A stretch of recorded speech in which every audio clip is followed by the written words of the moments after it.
Like I said, Ms. Davis, the intro goes off. Push the mics on. Yeah. That's it. I just want to say that we start supporting our public schools. Well, greetings to our listening audience. Happy Thanksgiving and welcome to Teacher Talk. This week's episode is the first in the Student Rap series for the school year 2023 to 2024. I am your host for this evening, Patricia Nesbitt. Welcome.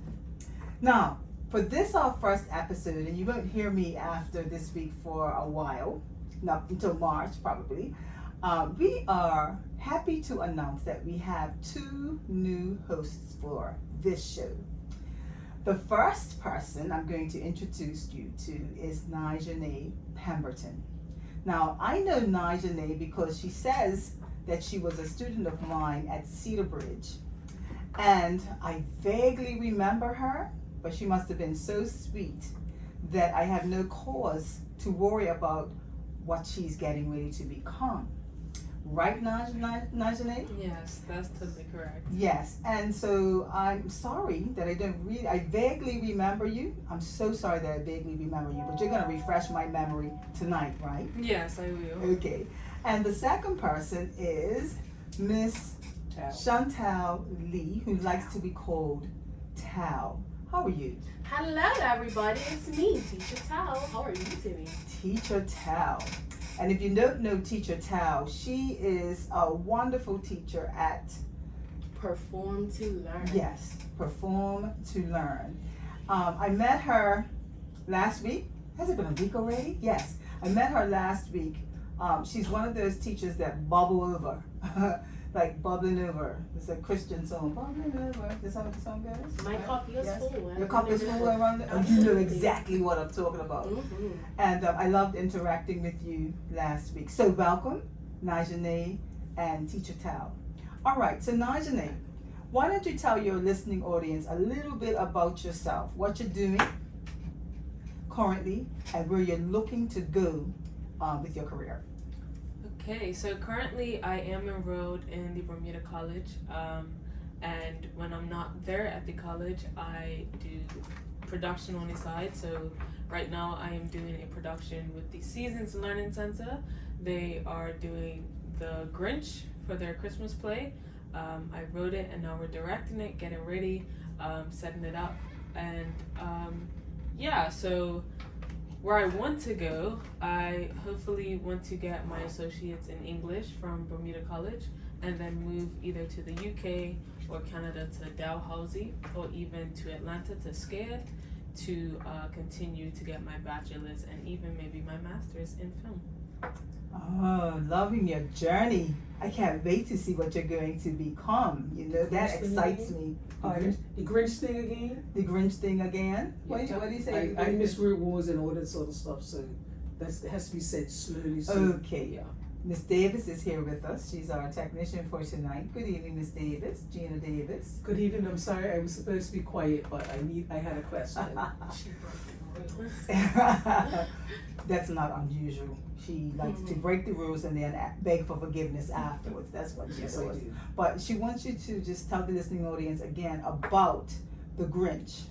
So the Grinch was, I could say, proposed to me as something to do to increase my experience in the film side, the directing side, and I had to write a Christmas play, and I decided because that time was short and Christmas was coming fast that I would do something simple, and the Grinch was the first thing that popped into mind. It's really easy for the little 1 to 3 year olds to grasp and learn and get attached to, so they're more excited about it. And so I basically wrote a shorter version of the Grinch and made it nice and fun. We've been working on it for, I believe, the past 7 weeks now, getting ready to do it in the next 2 to 3 weeks. So it's just working with the smaller children. I believe we have 1 year olds all the way up to maybe 3 to 4 year olds. And it's just teaching them and helping them with their really short attention spans and keeping them engaged to do the dances and say their lines, pronunciate those words, project their voice, and just it's been an amazing experience. And where's the play? The play will be at Seasons Learning Center at the Mhm. St. Mark's. All right, the Seasons Learning Center, The Grinch Who Stole Christmas. Yes. On the date is what? The date is actually the date is in progress right now. It was supposed to be the 7th, but it might be moved to the 13th. Okay, so you're opening when you're ready. Yes. Yes, and the show time would be, The showtime will be at 4 p.m. okay, 4 p.m. in the afternoon. Yes. All right, so I like to people go to that are little children listening, plays. pardon? I like to go to little children I plays. know, yeah. me too, I've because got it's 3 already lined up, so I'll try to make that one too. Oh, okay. So, listening audience, if you have an interest in theater, and even if you don't, maybe this is something you might want to take your children to for a fun evening. That's St. Mark's Church, date to be determined, 4 p.m. in the afternoon, The Grinch Who Stole Christmas. Is your title officially director or just playwright? What is your title? I don't really have officially a title. I have a very small team that I work together with, so we all do what we can to bring it all together. Oh, who's your team? So Joelle Williams is the one who kind of supervises us and guides us in the right direction. Okay, and those that don't know, Joelle Williams is the drama teacher at Barclay, Yes. at the Barclay Institute, yes. Yes, and we also have Mikhail Willis, which is also, he is a student at the Barclay Institute. I met him last year when I worked together with Miss Williams on their last play, The Greatest Showman, and he does a lot of technical, he does music, he's very much on the technical side, so he helps us out with making our flyers, making our backdrops, making our sounds, and all that we need. I would call him a theatrician. That's a word I made up years ago. Is a person that can do several things Right. within the industry, Yeah. This is great. I like how, and it's the best way to learn, hands-on, just Right. go in and you have to actually do the work, Yes. and that's the way that I taught as well. You go in, you do the work, and you just kind of start building up your resume Yes. and having these experiences, Okay, anybody else you want to talk about?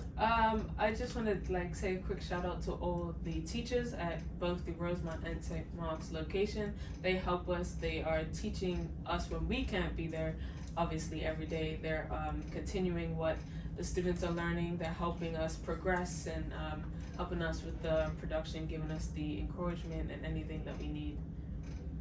Well, let me just say, you know how I like children. You're probably not going to do it before I leave next week, Friday, but is it going to be videotaped? I believe so. We are trying to get our video teaming together right now, and of course, parents will be able to record their little children doing their thing. Well, please make sure you send me some clips, Yes. or if it's going to be on Facebook, Insta, wherever you're posting, please let me Right. know. I would love to see what you managed to accomplish. Yes. All the best in that. Thank you so Yes. much. Okay, Miss Teacher Tell. Hello. Hi. Hi. Let's share with the listening audience who you are and what you do. Okay, so I am Teacher Tao, but not just any Teacher Tao. I am Teacher Tao at P2L, or I am Teacher Tao from Tales of Tao. So Tales of Tao is actually a YouTube channel that I created. And oh my goodness, I can just dive right into why I created it, but I'll just share with you what you can find on that channel. And we can dig deeper into why I felt the need to create it later on. But on there you can find videos of me doing my live performance as Teacher Tao. I actually debuted at the exhibition. And so what I do is I've cut up different songs or different pieces that I did within that segment, and I pair it alongside a book, an audio book, and I post it up on that channel to create content for not only my students, but children of Bermuda, and also my daughter, who also has her little TV show on my YouTube channel, which is called So Smart Sasa. So hey sis, princess, mommy loves you. And then I also have up and coming, maybe January, maybe February, I don't know. You have to subscribe to find out. But I have a little boy, a super intelligent little boy by the name of Jax. So what I do with Jax, and his TV show is called Just Me Jax, Just Me Jax.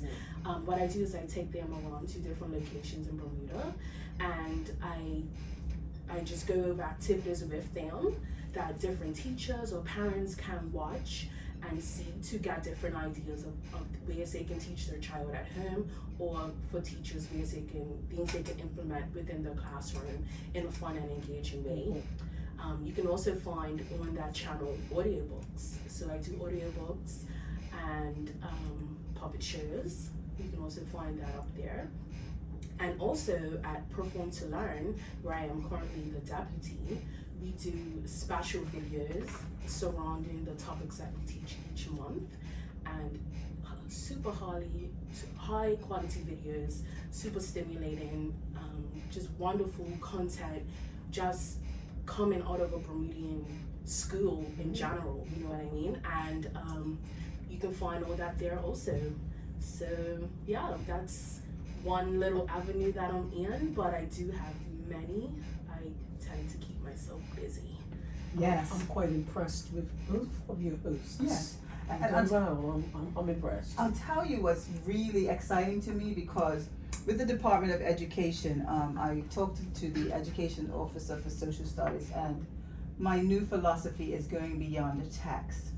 With AI moving in, with the advent of Google video, everything is at everybody's fingertips. People want to learn, and you can actually go online and learn a whole lot of things. And me being afraid of AI, I fear it. Reading this book where the writer, this man John Barrett, is saying that it frightens him, and he was one of the forerunners for creating AI because he says it's out of control. And in my dialogue with people in Ghana, one doctor, Dr. Chris Kadar, who actually studied, and he did his degree in France, and it was all surrounding AI, creating this AI, and he was saying, you have to really try to take AI and use it in your business. Try to figure out how to use it in your business. Don't fear it. I agree. And what I see with you, when I looked at, and ladies and gentlemen, I watched Green Eggs and Ham. That was my Thanksgiving drop.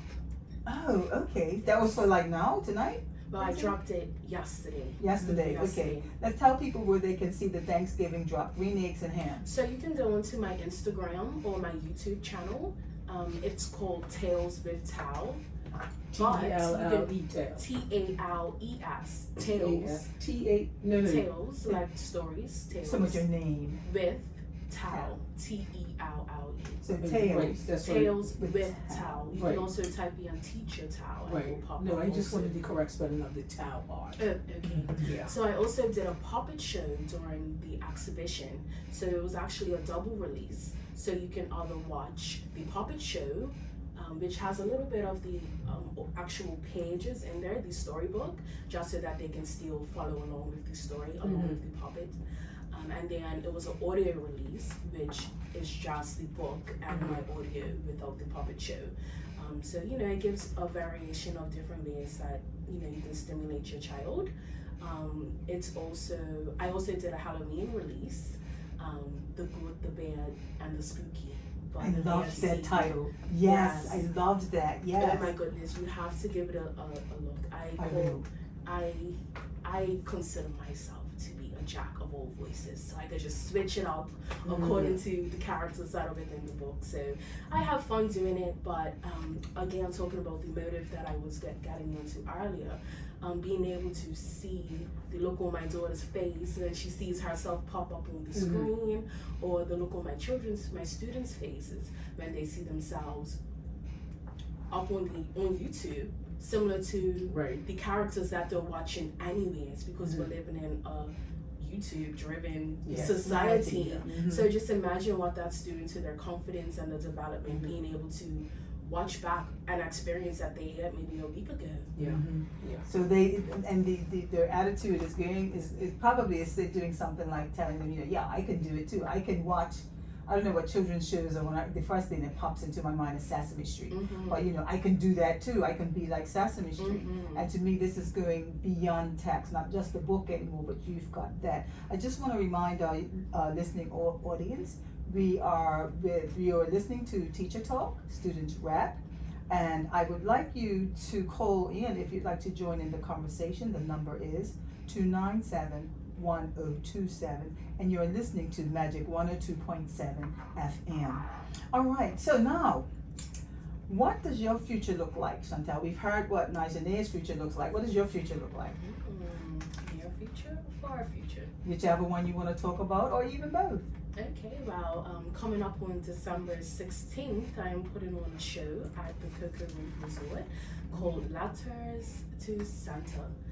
You can go on PTix, I'm sorry, oh my goodness, BDATix, and search for Letters to Santa, or go on my Instagram and click the link. On the actual link, you can click another link, which will take you to a Google form where your child can fill out a letter to Santa. And it's a little competition. We hate to, not gift every child, but the hopes is that we get more sponsors so that we're able to give every child who submits a letter a prize. But so far we have gifts from Cocoa Reef and LiveNet. So LiveNet is one of our main sponsors, as well as Cocoa Reefs, and the prizes are just, oh my goodness, one night stay at Cocoa Reef. child? Oh, for the child and the parents, of Oh, course. okay. Remember back in the day when they used to have Letters to Santa on television in the morning? Yes. Santa Wow. Claus never bought me anything I wrote to my letter one. That's okay. That's okay. Maybe I it's think not I too like late. the Santa Claus, yeah. So Not then too is This is Santa my going to be first there as show, well? but pardon me, Is Santa going to be there as well? maybe. You have to come and find out.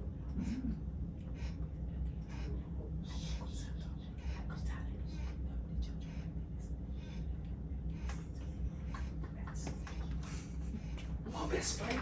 Listen and block your ears. This Oh, best friend, yeah, it's a private conversation. But yes, that's in my near future. I love that. Okay. Yeah, but my far future, I tend to just, I like to live in the present because the world is ever changing. Similar to AI, when I first discovered AI, I hopped right in, and you'll be surprised how useful it is, but also scary, but not for the same reasons that you mentioned earlier. I find its usefulness if you have the ability to make sure you can adjust it to how you need to use it. So you can ask it to write something for you or do something for you, but you still have to make it your own. And I think the scary part for me would be when people use it without making it personal. Other It's than kind of generic. It's individual, but still generic. But for myself, being a creative, like I wrote my first play at 14 years old, and it was composed of monologues that I wrote myself. So now I find I'm kind of using AI as a crutch to be able to execute many things at once. Like I have 6 small businesses that I manage, right? So I find Okay, you can't just say that and not talk about it. 6 small businesses. Tell us about your 6 small businesses. Okay, so I have Remember Me, which is a memorial business. I do tags. I also do graphic designs for shirts. I also have these bracelets that you see here, which are gold cuffs that can be customized, that people get once the loved one has passed. So this is just something that they can wear every day. So that's one business. It's called Remember Me. My next business is called Television, which is an image management business. So I have clients and I run the image, basically. It's self-explanatory, the image of their business, and that comes to flyers, videos. My biggest, I won't go too deep into it, but my biggest client to date was actually for Labor Day, for the Bermuda Congress. Bermuda Trade Union Bermuda Congress? Trade Union Yes. Trade Union Congress. They actually hired me to do their Labor Day. So I did the promotional video for that, the flyer, and then I'm also doing recap videos. So I do 2 videos a month for that. So that's kind of what I do for Television Bermuda. I also, like I said, have many different clients. And yeah, so that's really like videography, flyers, graphic design. And then after that, I have a Christian company called Never Ending Worship. And under that, I do praise dance, I do mime, I do expressive, ballet, and I also do spoken word and monologues. That's where I am with that now. Okay. But where I see that going in the future is its goal is to create a platform for Christian people that don't necessarily fit within the church, or Christian young people that feel like they can't express themselves due to religion. So it's Never Ending Worship, and what that does is, or what the name suggests, is that no matter where you are in your journey, your worship should never stop. Because that's what God has given to you. So even though you're not able to exercise your worship because you feel like you're detached from religion, Never Ending Worship is supposed to be a place where you feel like you can still come and exercise your ministry. So yep, that's another one. Yeah. So you have I think time that was for all of 3. that. And you mentioned a daughter. I have a daughter. Okay, well, yeah, I'm so impressed. smart, so smart. Yeah. So smart, Sasa. This is very impressive, and I don't even know how you manage all of this with a daughter, because you've got school, you've got the businesses, you've got the daughters. But I suppose that, and just talking about She AI, also has the youth. yes, Yeah. and so I suspect AI is very Only 4 much a hours of part. sleep needed. Only 4? Absolutely. Yeah, young people, they only need to sleep 4 hours. You sleep 4 hours a night? 4 hours a night. I sleep 2 with my eyes open, 2 with my eyes closed. I also have a comedy company, Oh, what's but that? I won't tell you the name of that because Okay. it must remain discreet. Because it's Okay. what? I can't say the name of it. So Oh, okay. it's kind of conflicting to my other business. Oh, okay. Yeah, I know how that goes. Yeah. I have to keep that Trust me, I separate. understand. Right. So I just want to give you the name of the book that I was reading. It's by James. It's at John Barrett, but it's James Barrett, Barrat. It's called Our Final Invention: Artificial Intelligence and the End of the Human Era. And you've got people. The co-founder of Skype, for example, he said, "I wish it was science fiction, but I know it's not." And then Luke Milhouse, a former executive director of Machine Intelligence Research Institute, he said, "The best book yet written on the most important problem of the 21st century." And I feel like I need to just kind of stay up one night and finish it. But I don't feel as fearful as I did of it now. The more I talk about it with experts and with people like yourself that are just lay people that are using it better, I Watch when they feel start making people that look just like you. right. Well, apparently they've been doing They've been Yeah. doing that already. Yeah, actually, they But have. there were 2 Model, things that yeah. you said within that description that really stood out to me. Mhm. The first was our final. It's an our final invention, Mhm. which insinuates, which is kind of like, it has 2 meanings, Mhm. right? Because it's insinuating that with the use of AI, we don't have to create anything anymore. So we are no longer the creators. Yeah. And So not even- AI yeah. is kind of taking that Yeah. role, which is kind of what I was getting into before, saying why it was scary to me. Mhm. Because I went from being able to create these like just wonderful poems and monologues, that are clever, and now when I sit and I'm trying to get back into that talent of mine, I find it hard because I'm so used to typing in the bare minimum bullet points and letting AI generate this wonderful paragraph, 500 words, It's hilarious. punctuations and everything, and I no longer have to tap into my own creativity. So it kind of feels like that muscle that I have is kind of, Yeah.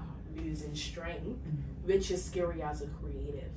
So mixing creativity and AI is scary for the creator. Although from the outside looking in, it's like, oh my goodness, it's just wonderful. It's It like, makes things easy, but at the same time, it creates But technically, if you don't use your brain yourself and you're allowing somebody else, so you do use it, you do weaken the muscle. And then all the skills that we do have eventually diminish. You know, when you consider even now, let's just look at something basic now as writing. And even if you're not using AI, but you have a computer that does it for you.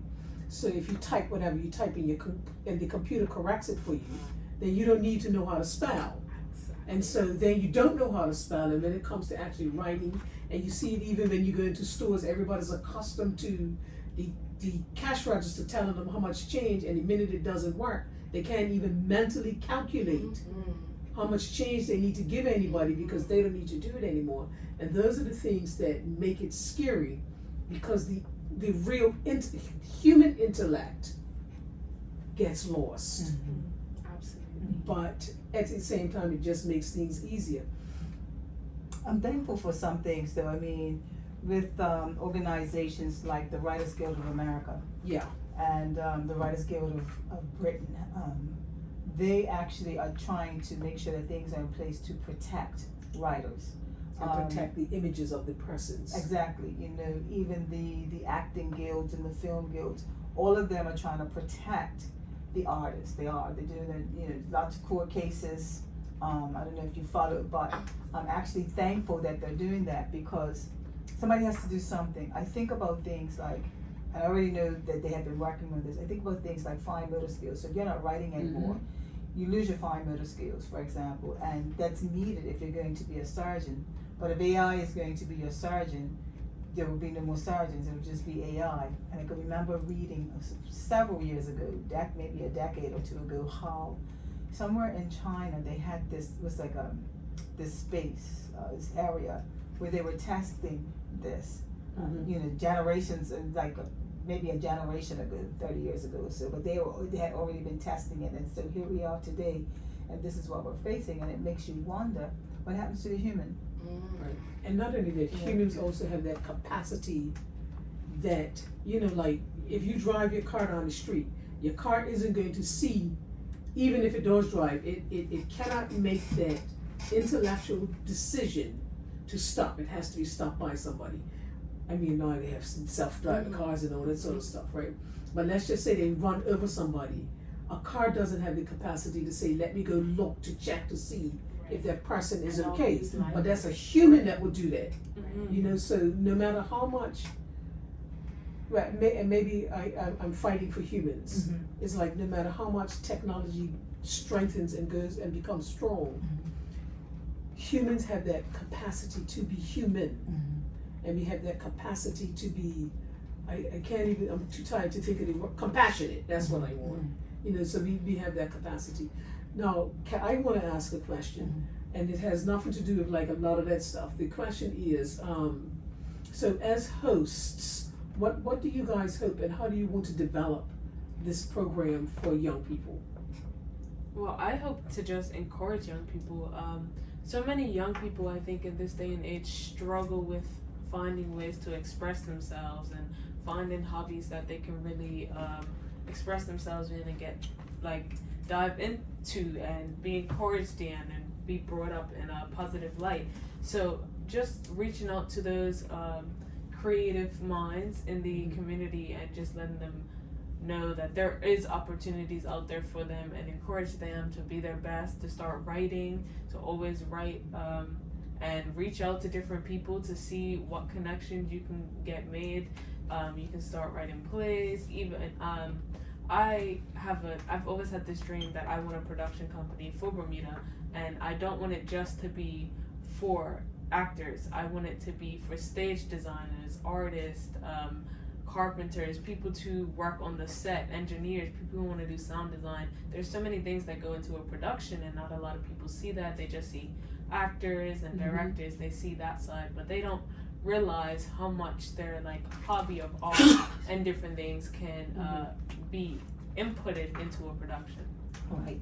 And the other thing I would advise is while you're going through to talk about the business end, because it's not called show business for the reason, just think about the business end. And I have had students that say, Ms. Nesbitt, you never taught us about the business end.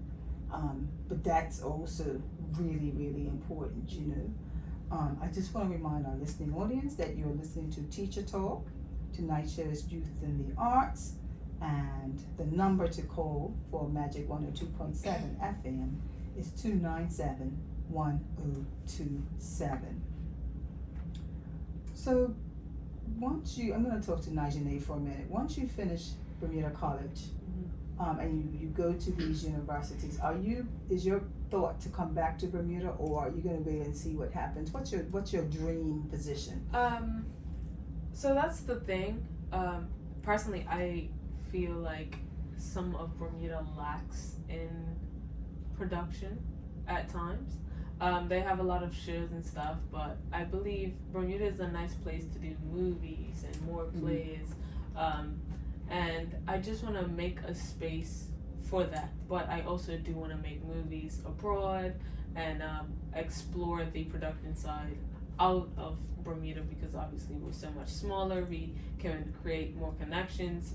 There's different types of people, different diverse like ethnicities and stuff like that. So I think once I finish college abroad and I get my bachelor's and stuff that I need, I want to explore the outside world a bit, see what I can make and make my stamp as a Bermudian artist and a Bermudian director. And then as it goes on, I would like to come back and do something for Bermuda eventually. Yeah, it's good. Get your experience. Yes. Rack up those references. Right. You know, I'm very much interested in seeing what's going to happen in the future, because, like I said, when I started at 13, it's very, very different. Right. Very, very different. But I'm wishing that you get and hoping that you get the type of support that you need in terms of funding. Yes. In terms of people understanding that you don't have to work a 9-to-5 Right. job and then come and do this, because Yes. that's the difficulty for the artist. Right. And also you don't have representation in Bermuda, Yeah. and so we've got a couple of things to work on, and it is the unifying of all the artists that to me is still a piece that has not happened. Yes. In the olden days it was the Music Federation, Right. and before the Music Federation it was theater that actually helped to found the Musicians Union. That was first, but we go on, and it's my hope that the vision of Leroy Simmons, where everybody came together, your technicians, all your production team, and not just the artists, actually come together and they build this thing, And so I wish you much success in that. Thank you. Just want to talk to both of you now about the best times you've had in a performance or in a production if you weren't performing. What's the best time you've had in it? And either one of you can go first. It's hard to think of. I can think of like key moments in all of like the different productions that I've been a part of, but I'll just talk in general. The best part of like the production that I feel is kind of sort of like seeing the final product, like maybe during intermission or something during the show, and just seeing how happy everyone is and how relieved they are that all the work that they put in for all these couple of months is finally being shown to the community, and they're actually getting a reward basically for what they've been working so hard on. They've sacrificed so many things, especially with high school and school plays like that. It's dealing with 8-hour days and then practicing after school. You're taking your holidays that you get, you're practicing during holidays. You gotta come in at different times, you gotta do all this different stuff. So all the sacrifices that they're making comes out into a big production. They're getting standing ovations and different things like that. They're getting the experience that they need. They're making connection, making friendships, stuff like that. And it's just so great to see everybody happy with how they worked out and how they've grown since the start, when they were scared to do auditions, maybe nervous, stuttering, and then they're out performing on a big stage, and everyone just coming together to make a production what it is supposed to be. It's the best test of unity ever, you ask me, because Trust everybody has to work together. Trust me. Absolutely. How about you, Ms. Chantal? Okay, so I was just sitting here reflecting, and the main, well, the best moment that I can think of was actually during my play that I wrote while I was 14 years old, called Half a Merry Christmas. Now that was called Half a Merry Christmas because it was in July. So it wasn't surrounding Christmas and you know, the birth of Jesus. What it actually was, it was a storyline that took place on Christmas Day. So the night before, I had 4 young people, and they each had a different talent. So a singer, I was a dancer, somebody who done spoken word, and somebody who mimed. And each person was going through a different struggle. So how the play was actually laid out was that a monologue came on, and it was describing what this young person was going through. And each person's struggle was leading them to a point of destruction during this time within the monologue. And then at the, like, one girl was about to commit suicide, and then a phone rang, ding, ding, ding, ding. All of a sudden the music comes on and she does her piece. After her piece is over, the next person's monologue comes on. We're all sitting on the stage, and when the phone rang, it was the youth pastor at a church who's also friends with us, who was calling us, inviting us to his church, his Christmas service. And we was all like, no. And then it came to the point where we all agreed to go. So this is where it started to switch. And as a 14-year-old, just having this thought that I had one night, and I decided to go ahead with it and turn it into a reality, I didn't understand the weight of it at that young age. So the next part, we had an intermission, we had Big Snipes, really know it, really want to show it for intermission. And then right after that, it went into part 2, which was supposed to stimulate a real experience of actually being in a church service. So we had like a intercession prayer, we had a little offering, we had, you know, it was supposed to make the audience feel as if they're really in church on Sunday morning, like what's happening right now. So after then, we had the youth minister give a little sermon that, you know, to really put everybody in that experience. And after, he gave an altar call, which was a part of the play. So the altar call, these 4 people were supposed to come up, the 4 young people that I described in the beginning were supposed to come up, and at that point do duets with each other. So the singer was supposed to dance with me, the mama was supposed to go with the spoken word. Now, this is the best moment right here, I'm about to tell you. So we went up to the altar, and then everybody else started coming up to the altar also. From the audience. From the audience. Deep. But this is a part of the play. So me, a little 14-year-old, I'm like, go back to your seat. It's not a real altar call, it's a play. You know what I mean? But people were crying, people were falling out, and I'm like, the pastor's not really a pastor, you know. It's just a little boy. I love it. But thankfully we had ministers in the audience who came up and prayed for everybody. And once that was over and everybody went back to the seats, we continued with the play. But that experience as a young girl, and that was really what kind of kickstarted my trust within my own creativity. But yeah, to be that young and to be able to execute things that I had imagined in my head, and to see the weight that it had on not just young people, but grown adults and ministers and everybody else, it really unlocked my knowledge of my capacity and my power within my creative,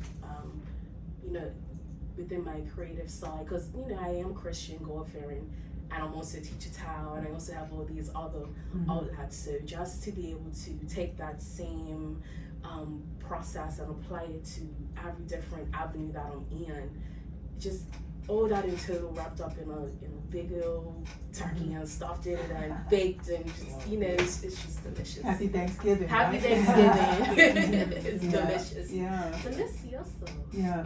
Okay, we are at 6:12. I just want to encourage the listening audience to call in again. You're listening to Magic 102.7. The number is 297-1027.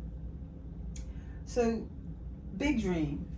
If there is one thing that you could do in the arts, it's one thing. When you think about everything that's happening, artists that you like, actors that you like, if you could walk in the shoes of someone, that one big thing, who would that person be? Locally? It could be locally, it could be internationally. Tyler Perry. Why Tyler? He's my inspiration. Mm-hmm. Like from a very young age, he inspired me to write my first play. And my biggest goal, my biggest dream is to have him watch my first play. Like, you know, definitely Tyler Perry. Definitely. Okay. So will you go to Atlanta and try to be in space? What will you do? One day. One day? One day I Okay. will. Okay. And you know his history, right? Have you seen the movie? Have I seen his gonna Yeah, be it's about a, his, it's, it's about his a life? Maxine's Baby. It's on Netflix. It's about his life? Yeah, it's Okay. it's a documentary. It's a true documentary. It's called Maxine's Baby, Mhm. the Tyler Perry story. Mhm. It's I'm glad you did that. fantastic. I think it just came on like last week. Okay. Yeah, But so go locally, check it. it'll Yeah. definitely be Uncle Leroy. Mm. Yeah. Mm-hmm. Okay. And what makes you look up to him? Well, he was a family friend. Okay.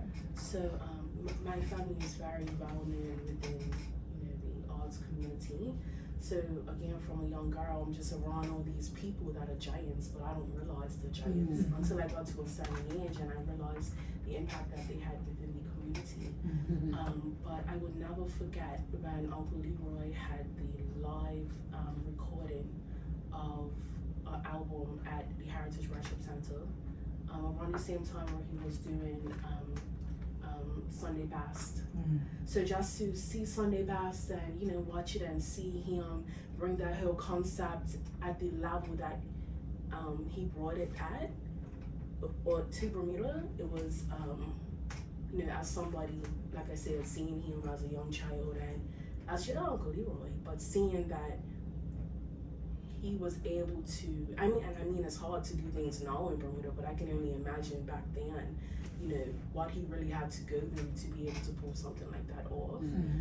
I just always admired his confidence and, you know, the way he just presented himself and his art and his, you know, he made his dreams a reality. So, yeah. He definitely an inspiration to me, and he was the one person in terms of unifying all the artists. It was him that was really trying to do that as the president of the Bermuda Entertainers Union at one point in time, and he made great strides, you know. And I can tell you, okay, so you know Candace Fabric, for example, right? I He's remember. my first cousin. Oh, okay. Yeah. Well, he brought Wes Morgan to Bermuda one year, and one of my favorite Christmas singers, Daryl Curley, to Bermuda. He brought Daryl Curley to Bermuda for me because I like this song that he sang. What Child Is This? I loved it, and he surprised me. But Candace had her first show in a big way with him. And I can remember her, you know, asking me, and here she was, she sang so well, but she had never had any acting experience, you know. So that was like her debut as an actress, and she never looked back. So yeah, much kudos to our ancestor, Absolutely. you know, Brother Leroy Simmons. Did you ever go to any of his workshops? No, I would have been too young, but I do remember going to his house Saturday mornings, and he would be sitting there playing on the piano. He'd be like, "Sing this note," ding, and you're like, So, like I said, I remember him in a more intimate setting. It wasn't until I got older and I was able to see everything he was doing outside of those intimate settings that really motivated me. Right. So in your journey, one thing that I'm gonna ask you, you know, do you see yourself actually teaching and doing workshops and making sure people have an opportunity, be it online or face to face? You know, do you see yourself doing something like that? Because how do you get the word out that, not just by doing production, but like how do you foresee yourself getting the word out to say that this could be a viable job for someone? Yes. In Bermuda, you kind of have to kind of be like me, just take the bull by the horns and say, this is what I'm going to do. You know, get your tickets up, do your show, get your tickets up and running, and you just go for it. You know? But do you see yourself doing workshops? Yes, I do see myself doing workshops. I've always loved to encourage young people.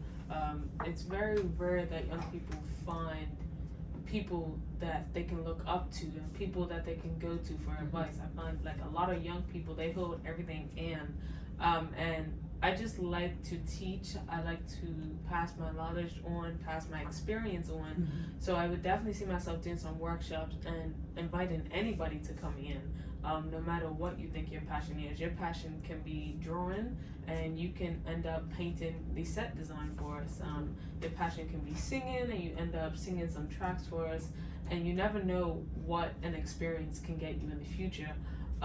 So I definitely see myself doing some workshops, inviting people in just to create a space where connections can be made and people can express themselves and learn in what they want to be. So like I would have a lot of the young boys in this community, they like engineering, stuff like that. So maybe a community engineer wants to come and speak to them and show them different stuff, and maybe an artist, an inspiring artist, stuff like that. So just not only for me to encourage young people, but also other people in the community to share their experience and make those connections between that bridge of the age.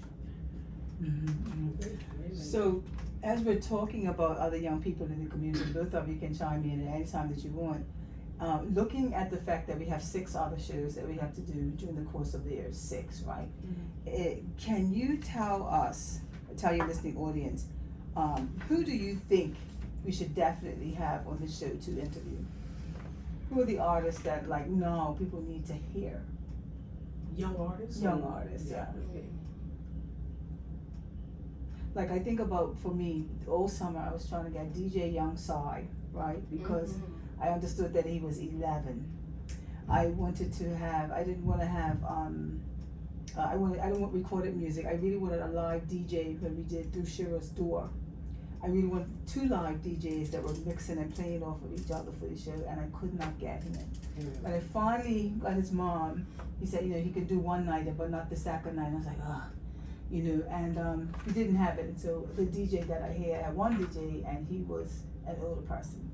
But people like that, I want to know, where are the 11-year-olds? Where are the 9-year-olds? Do you have children that that are talented, who we can actually kind of give an opportunity to have voice? I think it's important for young people to have voice. Where are the young boys? We're the boys. I want to encourage the listening audience to, if you see someone, if you see a young person that wants to be an artist, give Tell them to go to Union and that's what I can say. Give the BUT a call and say, I heard Teacher Talk, Youth in the Arts, and they said that we should call and say that I have a young person that's interested in the arts and they would like an opportunity. And so while I just look for the number for the BUT, can you 2956515. say it again? 295. It should be 295. Let me just check to make sure. Okay. I feel like I call it all the time. Right. I feel like it's 2956515, but 2956515. That sounds right. to me. 2926515. Yeah, Okay. it's close. So scrap what I just said. 2926515. 292-6515. All right. So yeah, any young people, actually I'm gonna write DJ Young Sai's name down, that you think, And even in your own circles, like around young people Yes. because those are the people that you want to bring in and introduce to your listening audience, and even make sure that they let people know that they're going to be on and whatnot, so that no matter what, just provide an opportunity and a venue for young people to talk about what it is that they do. Because trust me, there's a lot of talent on this island. Absolutely. Yeah. yeah, And it's not AI. Yeah. Impressive. it's real people. Yeah. The Mama Man. Yeah. Human made. Yeah. Made in Bermuda. So And speaking of human made and whatnot, and made in Bermuda, you say that just made me think. I was watching this television show. It was a Canadian show. It's called Kim's Convenience. It had like 3 to 5 seasons. I can't remember. And as I'm watching it, I stopped to do something, probably play a game on my phone, and I heard a Bermudian accent on the TV show, and I'm like, what? Okay, rewind, what is this?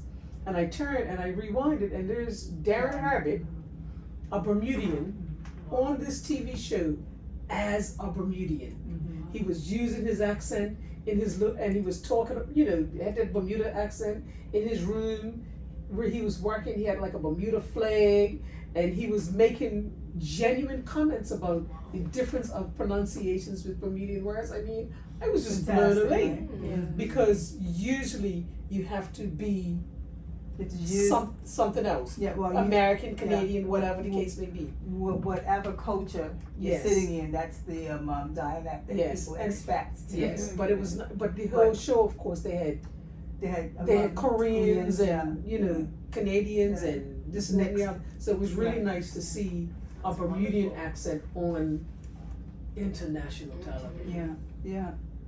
So young people that exist that we may not know about, who do you have?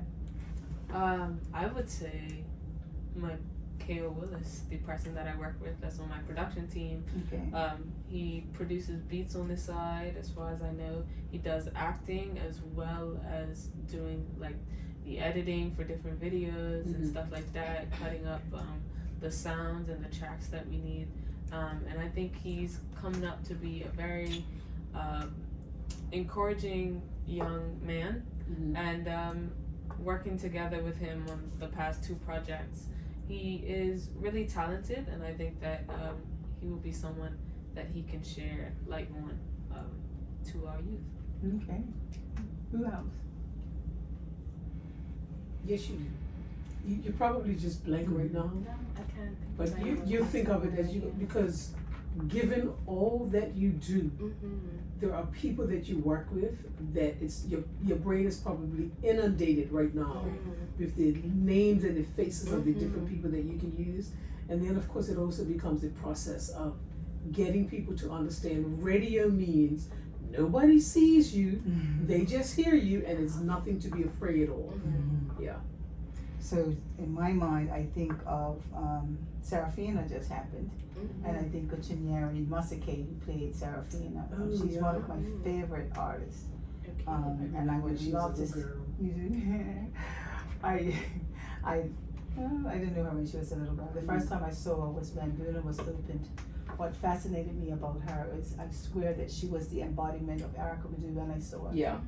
I remember she had on all white. She had her own band, and to me, that's quite an accomplishment in Bermuda. Where you have a group of young people that's working Mhm. together. And you know who was in that band, Gina? Who? Tyler, who plays the trumpet. Remember him from the Brothers? Oh, the little slim one. No, he was the chubby one. Oh, right, that Um, Tyler. Yes, I can't think of the name. I of the remember who you old talk guy about. band His that mama was makes boxing. really nice cookies. Well, he makes really nice cookies. Tyler can cook. Yeah, he probably. Yeah, it's Tyler that cooks. Yeah. Yeah. But I feel like she's a person. The other person I thought about was your sister, Okay. because we have not heard from her forever. Mhm. Yeah, we have not heard from her forever. So I Mhm. think it's time that we kind of reel her in. That would be Sade Lee. Yeah, Sade. Sade, yeah. Mhm.